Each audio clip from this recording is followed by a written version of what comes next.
پچھلی ملاقات میں ہم نے بتایا تھا کہ یزیدی فوج نے امام حسین کے خیمے دریا سے ہٹوا دیے اور الگ جگہ خیمے لگانے کو کہا گیا۔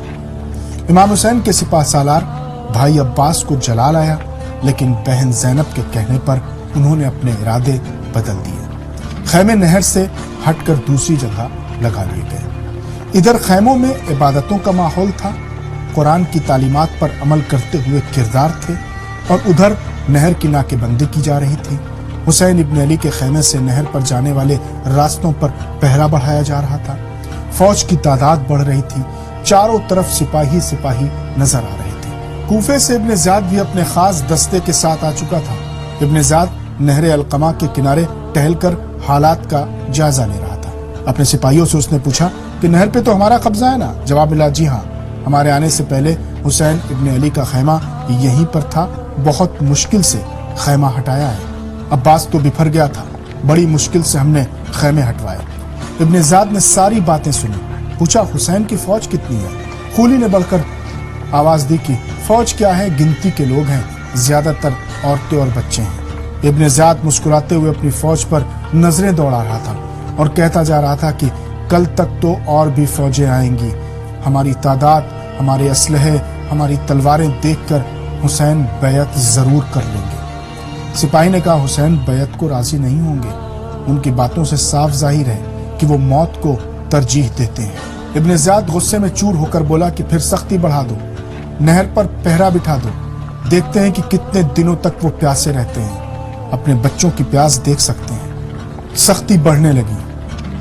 4 محرم سے 6 محرم تک عباس ابن علی کی قیادت میں تھوڑا پانی خیمے تک تو پہنچ گیا، لیکن وہ ناکافی تھا۔ بلا کی گرمی تھی، پیاس بڑھتی جا رہی تھی۔ حسین ابن علی کے خیمے کے بچے پیاس سے نڈھال ہو رہے تھے، اور ادھر 7 محرم کو نہر پر جانے کی پوری طرح سے پابندی لگا دی گئی۔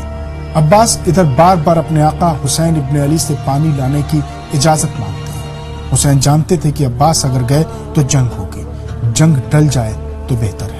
حسین بار بار عباس ابن علی کو منع کر دیتے ہیں۔ عباس اپنی بہادری اور صبر کی آخری حد پر کھڑے تھے، لیکن وہ اپنے بھائی حسین کی کسی بھی بات پر اف نہیں کرتے تھے۔ ابن زیاد کے لشکر میں شمر نامی ایک فوجی تھا جس نے امام حسین کو شہید کیا تھا۔ شمر ذی الجوشن عباس ابن علی کی ماں ام البنین کا رشتے میں بھائی لگتا تھا۔ اس نے آخری وقت میں چال چلی اور عباس تک پیغام بھجوایا کہ تم خامخواہ اپنی جان جوخم میں ڈال رہے ہو، موقع پا کر اپنے بچوں کے ساتھ نکل آؤ، ہم تمہاری مدد کریں گے۔ حسین کے بچوں کے ساتھ تمہارے بچے پیاسے کیوں رہیں؟ عباس شمر کا خط پڑھتے ہی تھر تھر کانپنے لگے اور قاصد کو غصے میں دیکھ کر کہا کہ جا اپنے آقا سے کہہ دے کہ عباس ابن علی تجھ کو اور تیری دنیا کو ٹھوکر مارتا ہے۔ میں حسین ابن علی کا بھائی نہیں، غلام ہوں، اور ان کے قدموں پر جان دینا اپنا مقدر سمجھتا ہوں۔ بڑی وفاداری سے حسین ابن علی کے ساتھ عباس سائے کی طرح رہے، جیسے علی محمد مصطفیٰ کے ساتھ رہتے تھے۔ 7 محرم سے 9 محرم کے بیچ محمد کے پیاروں پر تپتے ریگستان میں کیا کیا نہ گزر گئے۔